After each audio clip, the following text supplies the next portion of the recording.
Bienvenue sur le littoral vendéen et plus particulièrement à Saint-Jean-de-Mont.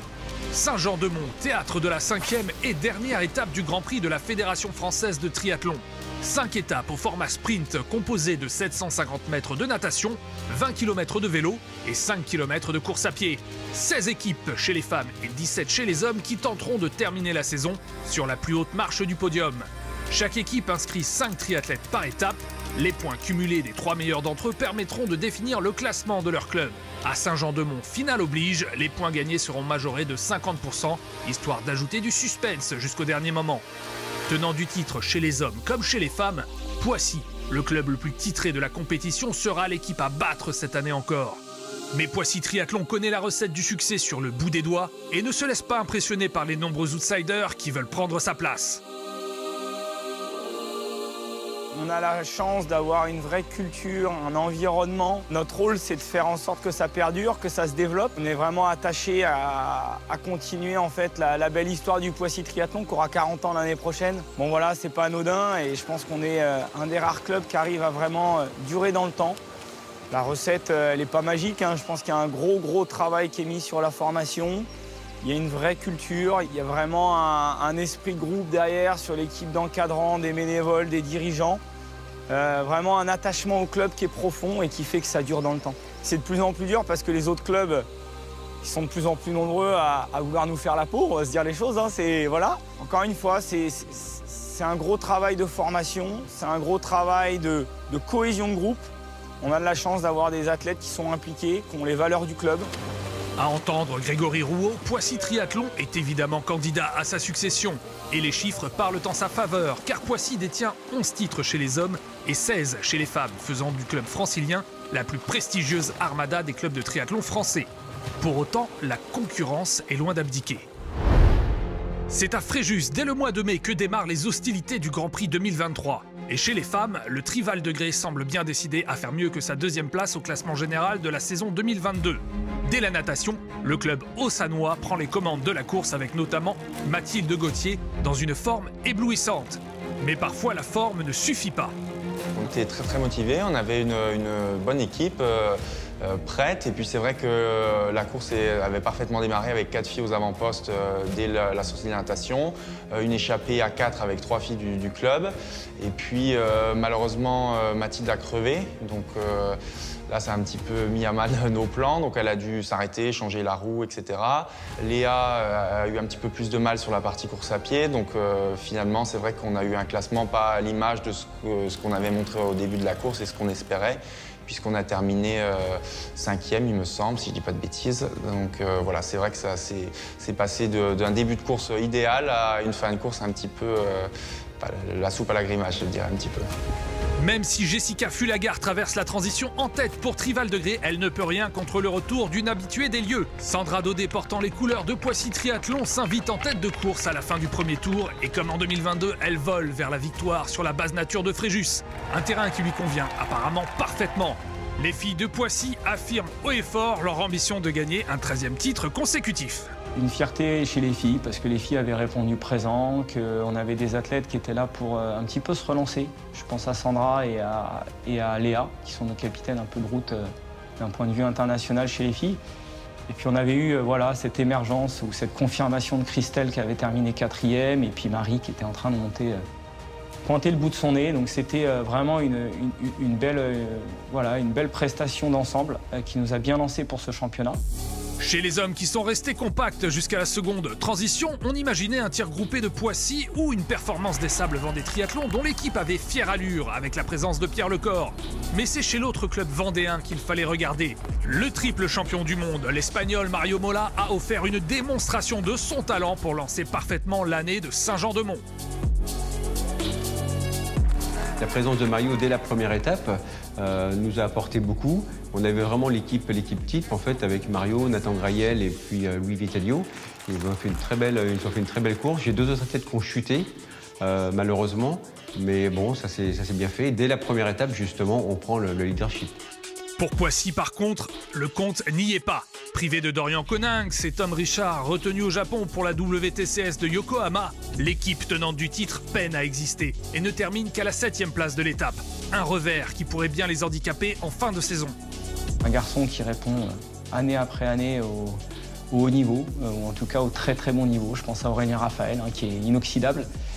Et puis derrière, ça a été un petit peu plus dur pour les autres de l'accompagner. Et du coup, le Grand Prix, c'est serré, c'est des courses qui sont denses. Et on a pris cette 7e place qui nous a un petit peu fait mal au début d'année, mais qui a aussi permis, je pense, aux garçons de se remobiliser et d'avoir un petit peu d'orgueil pour se relancer sur la suite du championnat. Et la suite du championnat, c'est à Bordeaux que ça se passe. Nouvelle étape dans le calendrier. Ce rendez-vous met en lumière l'attractivité du Grand Prix dans l'univers du triathlon français. Le Grand Prix de triathlon, c'est, je dirais, la vitrine de ce que la Fédération française de triathlon sait faire et met en œuvre sur l'ensemble des territoires. C'est vraiment la résultante, quelque part, de ce que tous les clubs en France, les 900 clubs, peuvent faire aujourd'hui, c'est-à-dire un parcours de formation, un parcours de compétition, un parcours de haut niveau, et puis jouer le haut niveau avec la 3e division, la 2e et le Grand Prix de triathlon en 1re division. Et le moins que l'on puisse dire, c'est que cette étape girondine aura su séduire les clubs pour sa première édition, grâce notamment à ses infrastructures.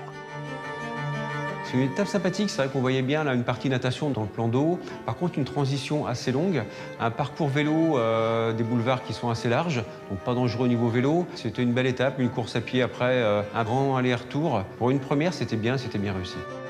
Sur le plan sportif, la course féminine semblait se diriger vers une lutte entre Poissy et Trival-de-Grès. Mais le club qui s'impose grâce à la domination totale d'Emma Lombardi, c'est Val du Dauphiné Olympique. Le club isérois place 3 filles dans le top 10, assez pour devancer Poissy et Issy Triathlon 3e. Le club d'Issy-les-Moulineaux, qui compte les sœurs Audrey et Célia Merle dans ses rangs, est un habitué des podiums. Après cette seconde étape, les filles d'Issy sont dauphines de Poissy au classement général. On a fait une belle étape. On arrive à avoir des sœurs Merle qui... voilà, c'est un peu notre ossature, c'est notre binôme de choc. La grande sœur qui répond toujours présent, la petite sœur qui continue à progresser d'année en année, qui confirme ses progrès. Donc oui, on est sur une bonne lancée encore à Bordeaux et on attend Metz et les autres étapes avec impatience. À Bordeaux, cette fois, l'équipe de Poissy est au complet. Dorian Coninx et Tom Richard sont bien présents. Quant à Saint-Jean-de-Mont, ils alignent de leur côté Léo Bergère. Seulement 8e lors de l'étape précédente, le triathlon club de Liévin compte enfin se montrer grâce à la présence du néo-zélandais Hayden Wilde, 3e des derniers JO de Tokyo. À la sortie du lac de Bordeaux, les favoris de la compétition sont éparpillés, mais le circuit vélo qui longe le parc des expositions est suffisamment roulant pour que tout le monde se regroupe afin de s'expliquer sur les 5 km de course à pied. Brillant comme à son habitude, Hayden Wilde s'échappe en tête et franchit seul la ligne d'arrivée. Encore une preuve que quand le club nordiste dispose de tous ces éléments, il fait des étincelles. Une bonne nouvelle pour Liévin qui affiche de grandes ambitions pour 2023. L'objectif, c'était d'aller chercher la boîte de remontée. Hayden gagne la course. On fait 3e par équipe. C'était une course très dense aussi. Il y avait un gros plateau. Ce jour-là, il y avait Dorian, il y avait Pierre. Enfin, il y avait vraiment beaucoup de monde. Hugo Vinoc, chez nous, sort vraiment la course qu'il fallait qu'il sorte, en finissant 13 ou 14.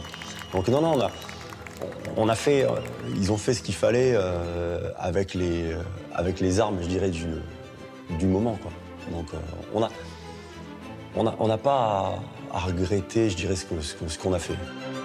Au classement général, le Poissy et Liévin reviennent aux 3e et 4e places derrière les deux clubs vendéens. Mais c'est 5e avec 28 points et derrière, l'écart se creuse. On quitte maintenant la Gironde pour la Moselle et la 3e étape du Grand Prix en ce début de juillet. La ville de Metz dispose du seul parcours véritablement urbain de ce calendrier 2023. Gage comme toujours ici d'une présence nombreuse du bouillon public local. C'est ici que certains clubs insatisfaits du début de leur saison voudront se racheter, au premier rang desquels Valence Triathlon. Non, clairement, après 2 étapes, au général, on n'est pas à la place où on aurait aimé être. Sur la première étape à Fréjus, un athlète qui a chuté. Et puis, enfin, voilà, on a eu pas mal de malchance, on va dire, pour résumer simplement. Les 2 étapes n'ont pas été catastrophiques en termes de résultats, mais il y a vraiment beaucoup de densité. Il y a aussi beaucoup d'impasses de la part des athlètes compte tenu des calendriers internationaux. Donc là, clairement, nous, on va dire que notre saison, elle commence aujourd'hui. Et pour bien commencer sa saison, quoi de mieux que de sortir l'artillerie lourde? En l'occurrence, l'arme de Valence à Metz, ce sera Alex Yee. Le Britannique, vice-champion olympique et fidèle au club de Valence depuis 7 ans maintenant, aura la délicate charge de ramener le club vers les sommets. Mais il ne sera pas le seul à prétendre à la victoire. L'Australien Matthew Hauser sera là aussi pour ramener Liévin sur le podium du général.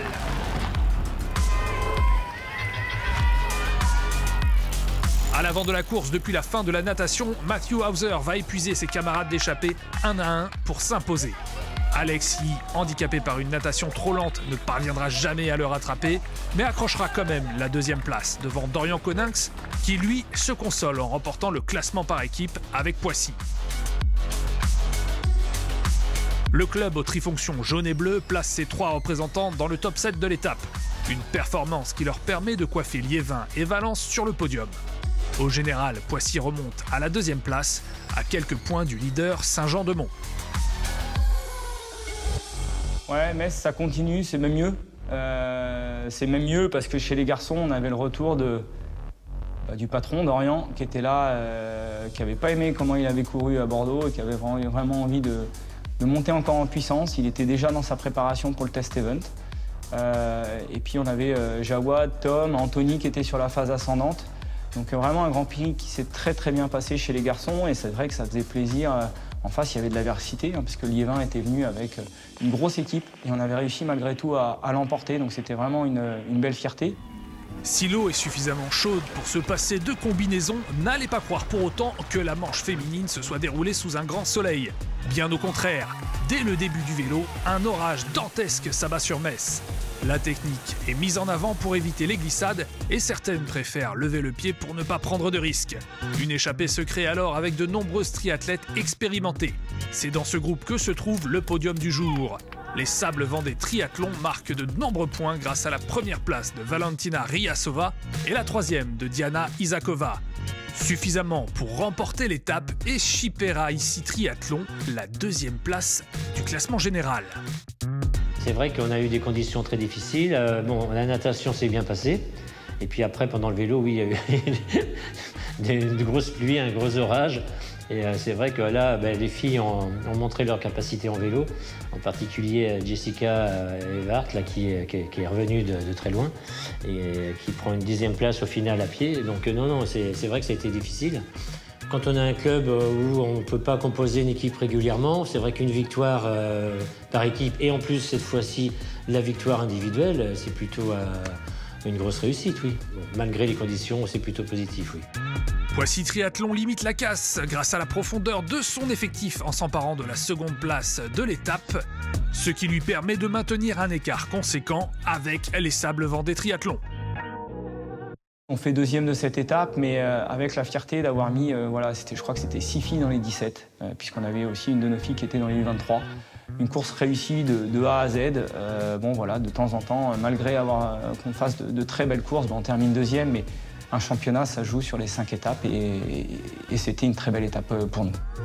Opération rédemption réussie pour le club de Valence qui se place 3e de l'étape chez les hommes et chez les femmes. Je pense que c'est une des rares étapes où à la fois pour les gars et à la fois pour les filles, il n'y a pas eu d'impair. Ça s'est pratiquement à 90% passé comme ça pouvait se passer. Chez les gars, ça aurait pu être un chouille mieux. Mais c'est vraiment du détail et quand il y a des moments comme ça, il faut en profiter. Mais loin des hauteurs du classement, des équipes se battent pour maintenir leur place parmi l'élite. C'est le cas de l'équipe Mac 3, basée dans le Rhône, qui connaît une première année de D1 satisfaisante et qui est en route pour atteindre son objectif du maintien. Le niveau sportif, oui, c'est complètement différent, mais pas que, le niveau aussi, tout ce qui est l'environnement autour de cette épreuve, oui, c'est un gap vraiment supérieur. On ne s'en rend pas compte quand on est à l'échelon en dessous, mais depuis cette année, oui, il a fallu vraiment être professionnel, même si je suis bénévole, mais être le plus professionnel des bénévoles, en tout cas pour joindre les deux bouts de toute la saison, que ce soit sur l'aspect financier ou sur l'aspect sportif, le recrutement d'athlètes, etc. Ouais. Il y a une vraie différence sportive en tout cas. En fait, on ne s'occupe pas du tout des équipes de devant. Voilà, on le sait, c'est des équipes qui ont une longue histoire en première division, qui sont complètement hors de portée de nous cette saison et probablement les saisons d'après. Après, on s'occupe de nous et puis on jette un coup d'œil avisé aux équipes adversaires qui sont à peu près dans le même profil que nous. Voilà, on savait qu'il y a trois équipes qui vont descendre. on savait qu'on était à peu près 7-8 équipes de niveau à peu près homogène. Donc il faut se focaliser là-dessus et pas sur les stars des équipes de devant, quoi, on ne les voit pas de la course, quoi. Et nous voici début septembre sur la presqu'île de Quiberon. Le Grand Prix voit les places se resserrer pour son avant-dernière étape. En début de la compétition féminine, c'est le club de Metz qui ne réalise pas la saison espérée en termes comptables, qui se met en avant avec une belle échappée de la Hongroise Zanette Bragmeier. Mais elle est finalement reprise avant la transition. Valence, Poissy place des triathlètes en tête de course, mais ce sont encore une fois les Sables Vendée Triathlon qui dominent puis distancent ce groupe de tête. Valentina Ryasova s'impose une nouvelle fois devant Diana Isakova et c'est Kira Edgeland qui complète le podium pour Liévin Triathlon. Mais c'est bien Poissy qui remporte l'étape grâce à la densité de son groupe, en profitant au passage de la disqualification de la 3e triathlète des Sables Vendée Triathlon. Chez les hommes, personne ne se détache avant la course à pied. Et là, c'est le Belge Jelle Gens qui met tout le monde d'accord. Le représentant du Triathlon Club de Liévin, au-dessus du lot, s'envole vers la victoire sans contestation possible.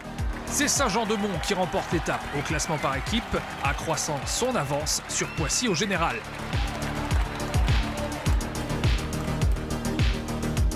Encore une fois, je pense que Saint-Jean-de-Mont, faut leur rendre, faut rendre à César ce qui est à César. Ils ont fait un début de championnat, parce que c'est jamais terminé, mais pour le moment, ils font un championnat qui est parfait. Et ils ont été irréprochables, ils font une course parfaite encore. Nous, on est un petit peu en dedans. On a 1 ou 2 athlètes, pour moi, qui ne sont pas tout à fait à leur niveau. Un peu plus bas dans le classement, c'est la bonne opération pour Mac 3 qui réalise le meilleur résultat de sa jeune carrière en D1. Quiberon, ça a été vraiment une course parfaite, la journée parfaite. D'abord, tout s'est bien déroulé, de l'organisation jusqu'au déroulé de la course. Une fois encore, ça a regroupé.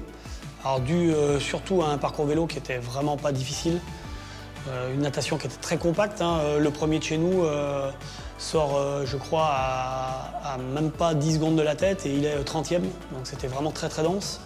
Du coup, pareil, à l'exception d'un coureur de Mac 3, tous les coureurs de Mac 3 viennent de conduire agglomération étaient dans le premier pack. Donc là, c'est un petit peu comme à Bordeaux, on a pu faire parler de qualité à pied. Et du coup, on fait notre meilleure étape à ce jour, puisqu'on finit 6e. Donc là, c'était vraiment pour nous une très très belle étape, une très belle surprise et une très belle étape. Il faudrait vraiment un concours de circonstances exceptionnel pour qu'on se retrouve à l'échelon en dessous. Donc on peut considérer qu'on se maintient. C'est enfin l'heure de la finale à Saint-Jean-de-Mont, où se tenait également la dernière étape du championnat de France de 2e division. Les équipes les mieux classées chez les hommes et les femmes auront l'honneur de participer au Grand Prix. Chez les hommes, Issy et Pontivy connaîtront ce nouvel étage, une première pour les Bretons. Depuis 9 ans, on est en D2. Donc l'espoir existe, donc on veut y aller. Avec les peurs, les craintes du haut niveau, où le circuit quand même de la D1 est un circuit beaucoup plus haut. On est un club amateur, on n'a que des amateurs, presque que des Bretons. Donc tout ça va nous demander en fait beaucoup de réflexion en fait, pendant l'intersaison. Je regarde pas Poissy, je regarde en fait un milieu de tableau ou quelque chose parce que je me dis déjà d'être dans ce milieu-là, c'est aussi la récompense en fait de tous nos jeunes en fait qui courent. Puis ça crée de la lumière dans les yeux, comme on dit, c'est remarquable. Moi, je peux vous dire que quand on regarde une D1 à la télé, ça donne envie. Et puis, il y a une part de récompense. Après, c'est la récompense, voilà.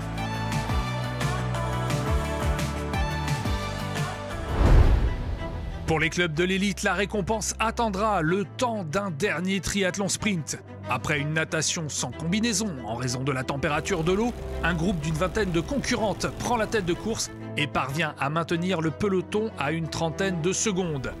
Dans ce groupe, un trio composé de 3 sociétaires des Sables Vendée se détache dès les premiers mètres de la course à pied. Et c'est finalement Diana Isakova qui prendra le dessus sur ses coéquipières Valentina Ryasova et Jeanne Leher lors de l'emballage final. Par équipe, la victoire tombe bien évidemment dans l'escarcelle des Sables Vendée Triathlon. Mais malgré ce résultat, l'avance de Poissy au général est trop importante. Le podium final du championnat de France des clubs féminins est composé de Poissy Triathlon, les Sables Vendée Triathlon et le Triathlon Club de Liévin qui déloge ici de la 3e place du podium lors de cette ultime étape. c'est vraiment extraordinaire avec Valentina et Diana et puis surtout Jeanne Leher qui a rejoint les Sables Vendée cette année et puis qui nous fait une saison extraordinaire. Et j'espère que c'est pas fini. On est deuxième, comme on a 3,5 points de retard. Je pense que la mésaventure de la semaine dernière à Quiberon nous vaut la victoire du championnat. Mais bon, c'est vraiment très bien. Deuxième cette année en étant promu, je pense que c'est déjà une superbe saison qu'on a fait là. Bah ouais, ça y est, c'est validé, c'était la dernière et voilà, on est contente, on s'est battu jusqu'au bout, donc on est contente du résultat. Comme je disais tout à l'heure, la course elle était dense, il y avait du monde, donc non, on a donné tout ce qu'on avait. Notre but premier, c'est de ramener le titre à Poissy, donc on est contente, on a fait une belle saison cette année encore, donc non, on est fiers. Alessia qui sort en tête de l'eau, génial, qui se place, qui attend tranquillement les filles derrière, malheureusement c'est pas rentré, les filles ont fait le job. C'est rentré avec 25 secondes, je crois, ou 27 secondes de retard. C'était descendu à 17 à un moment donné. Et puis Diaz et Kira qui ont fait vraiment le boulot derrière pour rentrer et puis pour grappiller place par place. Ce qui nous a permis de terminer deuxième aujourd'hui. Et on espérait un faux pas d'ici, mais on n'espérait pas un faux pas d'ici les Moulineaux de cette sorte. Il nous fallait 2 places d'écart entre eux et nous et on finit 2. Donc au minimum, il fallait qu'ils finissent 4 et elles finissent 6e. Donc 3e au général, c'est génial. C'est la première fois. Très heureux. Premier podium au général pour les filles. Très très belle saison, c'est génial. Et très très bon état d'esprit encore une fois, donc c'est génial. Chez les hommes, la course reste encore une fois très compacte jusqu'aux derniers 5 km de course à pied.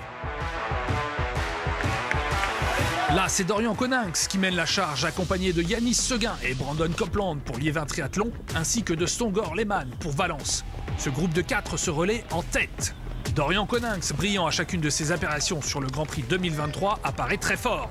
Dorian, ça fait bientôt 10 ans qu'il est au club, ça fait quand même pas mal de temps. C'est notre capitaine avec Aurélien Raphaël. C'est surtout un capitaine, un leader sportif. Je pense qu'il a à cœur de faire une belle course. Et le moins que l'on puisse dire, c'est que Dorian Coninx n'était pas venu à Saint-Jean-de-Mont pour bronzer sur la plage. C'est lui qui s'échappe et franchit la ligne d'arrivée en tête devant ses 2 compagnons d'échappée, Songor Lehmann et Yanis Seguin.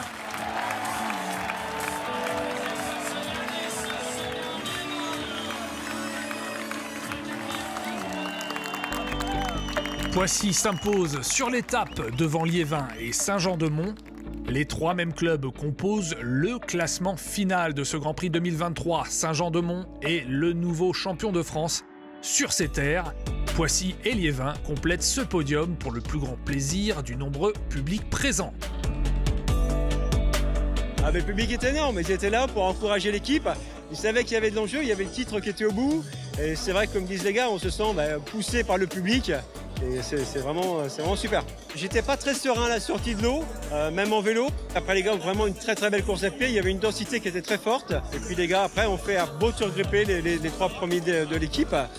Et puis la place sur le podium, la 3e place sur le podium, puis la victoire au général.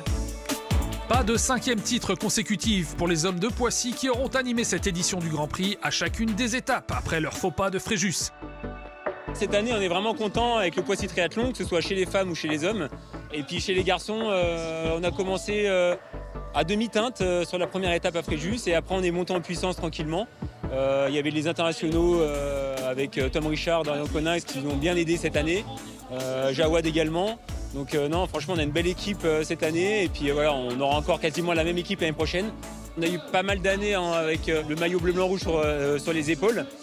Après, bon voilà, c'est bien que la course s'ouvre un petit peu. Je pense que ça redonne un peu espoir à certaines équipes. Mais en tout cas, bravo à eux, bravo aux champions, bravo à tout le monde parce que voilà, chacun a donné le meilleur de soi.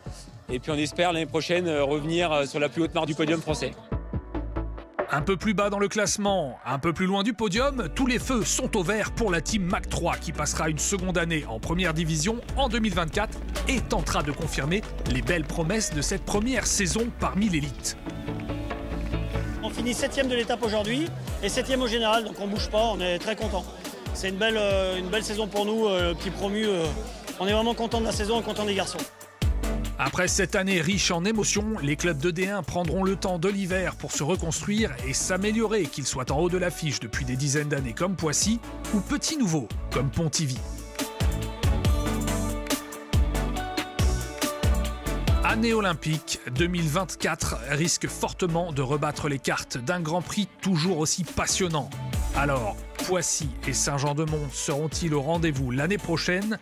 Pour le savoir et pour en savoir plus sur le Grand Prix de triathlon, rendez-vous sur les réseaux sociaux de la Fédération française de triathlon et sur le www.ff3.com.